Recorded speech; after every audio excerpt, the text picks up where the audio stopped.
Hello guys, welcome to Mallu Knockoutina episode. അപ്പോൾ just ഇന്ന് ഇതിൻ്റെ ഇടയിൽ കുറച്ച് MMA കുറച്ച് കാര്യങ്ങളൊക്കെ പറഞ്ഞ എപ്പിസോഡ് ചെയ്യാൻ തുടങ്ങി. പിന്നെ ഗൈസ് നിങ്ങളുടെ റിക്വസ്റ്റ് അനീച്ച് ചിലപ്പോൾ അഞ്ചലി കുറേ ഫോം വ്യത്യാസവും പ്രശ്നങ്ങളൊക്കെ ഉണ്ടാവും. നിങ്ങൾ അത് ഫിഗർ ഔട്ട് ചെയ്തത് ഞാനത് MMA വെറൈറ്റി ആയിട്ട് ചെയ്യാൻ നോക്കണേണ്. അപ്പം ആ ഒരു പരിഗണന തന്നെ ഇതിൻ്റെ ഫോം തെറ്റാണ്. എനിക്ക് ഹെഡ് മൂവ്മെന്റ് ഇല്ല, എന്റെ ഗാർഡ് പോരാ എന്നൊന്നും പറയരുത്. അപ്പൊ എന്തായാലും എന്റെ ഫസ്റ്റ് ക്വസ്റ്റ്യൻ അങ്കലവും അലക്സ്പെരയും തമ്മിലുള്ള ഫൈറ്റിനെ കുറിച്ച് എന്താ ചെയ്യേണ്ട ബ്രോ? അങ്കലവിനെ അലക്സ്പെരനെ കുറിച്ചുള്ള ഫൈറ്റിനെ പറ്റി കുറെ പറഞ്ഞതാണ്. എന്നാലും ഞാൻ പറയുന്നു അങ്കലവ് വിൻ. എന്തായാലും അങ്കലവ് ജയിക്കും. എന്താ കാര്യം എന്ന് വെച്ച് കഴിഞ്ഞാൽ അങ്കലവ് വിൽ മിക്സ് റെസ്ലിംഗും ഗ്രാപ്ലിങ്ങും സ്ട്രൈക്കിങ്ങും മിക്സ് ചെയ്ത് അങ്കലവ് ജയിക്കുമെന്നാണ് ഞാൻ വിശ്വസിക്കുന്നത് ഗൈസ്. എന്ന് വെച്ചാൽ എങ്ങനെ അങ്കലവ് ജയിക്കുമെന്നാണ് എനിക്ക് തോന്നുന്നത്. ഞാൻ പറഞ്ഞ പോലെ അങ്കലവ് ഇപ്പൊ മിക്സിങ് ആയിരിക്കും. എൻ്റെ ഒരു അഭിപ്രായത്തിൽ അങ്കലവ് മറ്റേ ഫുള്ള് മിക്സിങ് ആയിരിക്കും.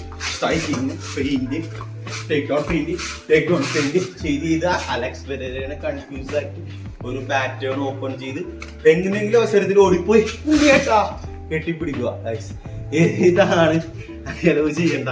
എങ്ങനെയെങ്കിലും അലക്സ് പോയി കെട്ടിപ്പിടിക്കുക, താഴുക, രണ്ട് സ്ട്രൈക്ക് കഴിഞ്ഞിട്ട് കാര്യമില്ല ഗൈസ്. ഞാൻ ഒരുപാട് പ്രാവശ്യം പറഞ്ഞ കാര്യമുള്ളൂ.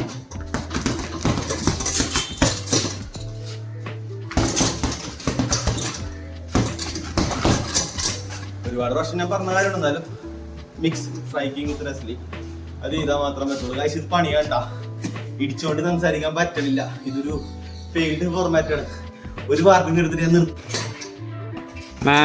മോസ്റ്റ് വെയിറ്റിംഗ് ആയിട്ടുള്ള ഇലിയ vs ഇസ്ലാം മാച്ച് ആരെയായിരിക്കും ബ്രോ പറ?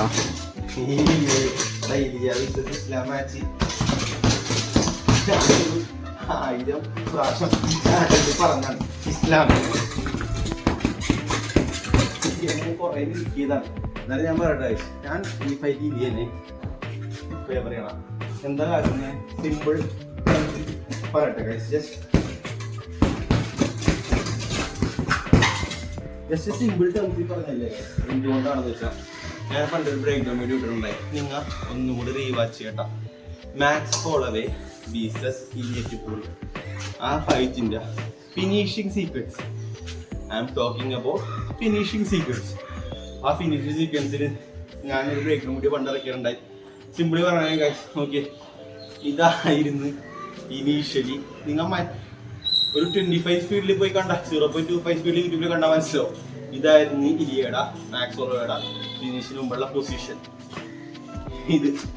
ഇതിന്ന് ഒരു ഒറ്റ മൈക്രോ സെക്കൻഡിലാണ് ഗൈസ് ഈ റൊട്ടേറ്റ് ചെയ്ത് perfect body positioning, perfect alignment എല്ലാം ചെയ്ത് ഹിപ്പിന്ന് പവർ ജനറേറ്റ് ചെയ്ത് torso micro milli second twist ചെയ്ത് ഒരു ഹുക്ക് മിസ്സായി ഗൈസ്.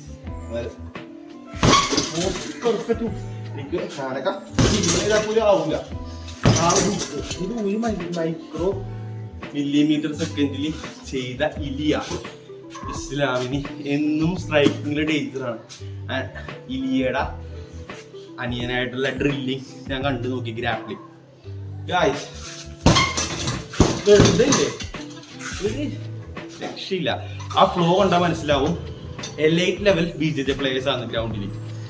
എന്ത് പറഞ്ഞാലും ഡസ്റ്റിൻ പോറിയറിനായാലും പിന്നെ ഗിൽബർട്ട് ബേൺസ് നമ്മുടെ ഇന്ത്യ രാജസ്ഥാനി ആയിട്ട് ട്രില്യനെ കണ്ടിട്ട് പറയണാണ് ഇലിയ അവരുടെ കുറെ ടേക്ക് ഔട്ട് സ്റ്റഫ് ചെയ്ത് കുറെ അഡ്വാൻറ്റേജ് പൊസിഷനിലെടുത്തു. ഇസ്ലാമിന്റെ അത്ര ഗ്രൗണ്ട് എത്തൂല.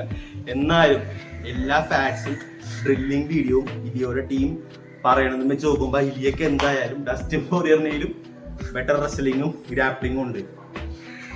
അപ്പൊ ഡസ്റ്റിൻ പോറിയറിനേലും അടിപൊളി റെസ്ലിംഗ് ഗ്രാപ്ലിംഗും ഉള്ള ആൾ ഡസ്റ്റിൻ പോറിയറിനേലും കുറച്ചും കൂടി ടഫർ ഫൈറ്റ് കൊടുത്ത് ഇസ്ലാമിനെ ഞാൻ പറഞ്ഞില്ലേ ഈ ഒരു മൈക്രോ സെക്കൻഡ് അഡ്ജസ്റ്റ് ചെയ്ത് പെർഫെക്റ്റ് ഹുക്ക് കൊടുക്കാൻ കഴിവുള്ള Ilia. I think Ilia will beat Islam. Still 51-49 ആണ് എൻ്റെ prediction. That is so close. അപ്പോൾ ഓക്കെ ഗൈസ്, സബ്സ്ക്രൈബ് ചെയ്യട്ടെ മറക്കല്ലേ. പിന്നെ ലിങ്ക് കൊടുക്കുക, നിങ്ങൾ ഡൊണേഷൻ ചെയ്യും, നമുക്ക് ബെറ്റർ സ്റ്റുഡിയോ ക്രിയേറ്റ് ചെയ്യാൻ ഡൊണേറ്റ് ചെയ്യുക. കാരണം മോണിറ്റൈസ് ആയിട്ടില്ല, മോണിറ്റൈസ് ചെയ്യാൻ കുറേ നാളോ. അപ്പോൾ ഗായ്സ് എല്ലാവരോടും നെക്സ്റ്റ് ഫൈറ്റ് ആണ്. അപ്പോൾ